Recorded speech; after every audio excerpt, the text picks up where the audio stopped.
예, 민주당 농해수위 간사, 전북 김제부안, 또 군산의 대하의원, 국회의원 이원택입니다. 농민의 목숨값인 쌀값이 비상입니다. 어제 통계청 발표에 따르면 12월 25일자 24년 신곡 산지쌀값은 80kg 기준 18만 2,900원으로 지난해 동기인 20만 4,568원 대비 10.6%나 하락한 것으로 나타났습니다.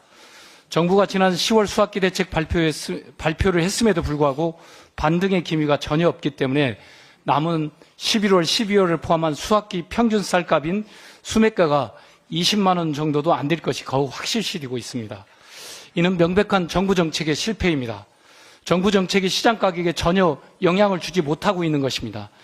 우리 민주당과 현장 농민들이 문제 제기했던 늑장, 찔끔 쌀값 대책 추진 결과 더 이상 시장은 정부를 신뢰하지 않고 있습니다.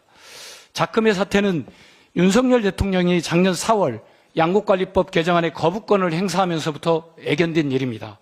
또한 정부는 23년산 쌀값 20만 원 유지 약속도 안 지키면서 농민과 경제주체들의 신뢰를 저버린 채 4번의 대책에도 쌀값을 못 올리는 무능으로 일관했습니다. 정부를 믿고 쌀을 수매해왔던 농협 RPC는 올해까지 최근 3년간 2천억에 가까운 적자가 예상되고 있습니다. 농협과 민간 유통업자 모두 24년산 햅쌀 매입에 소극적일 수밖에 없는 이유입니다. 올해 쌀 농사는 흉년인데 심각한 벼멸구피에 쌀값까지 더 떨어진다면 농업소득은 사상 초유의 소유로 주저앉을 것입니다. 우리 민주당은 쌀값 정상화와 농민의 신뢰 회복을 위해 다음과 같이 강력히 요구합니다.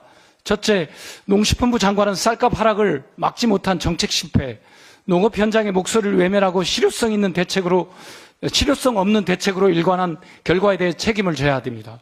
둘째, 윤석열 정부와 집권 여당인 국민의힘은 농민의 절박한 목소리를 외면하지 말고 양곡관리법과 농수산물 유통 및 가격 안정법 개정에 즉각 협조해야 합니다. 셋째, 정부는 24년산 쌀값을 최소 20만 원 이상 연준 유지하겠다는 명확한 가격 목표를 제시하고 추가 시장 격리 등 필요한 대책을 신속히 마련해야 합니다. 이는 농업계의 신뢰 회복을 하는 첫걸음이 될 것입니다. 넷째, 정부는 쌀값 안정의 책임을 농협에 전가하지 말고 정부 정책에 따른 손실에 대해 농협과 농민에게 책임을 다해야 합니다. 우리는 윤석열 정부가 작년 양곡관리법 개정안의 거부권을 행사하며 농민의 요구를 외면한 과오를 반성하고 지금이라도 특단의 대책을 마련할 것을 촉구합니다. 이를 무시하고 쌀값을 정상화하지 않으면 25년 예산안도 없다는 것을 분명히 밝힙니다.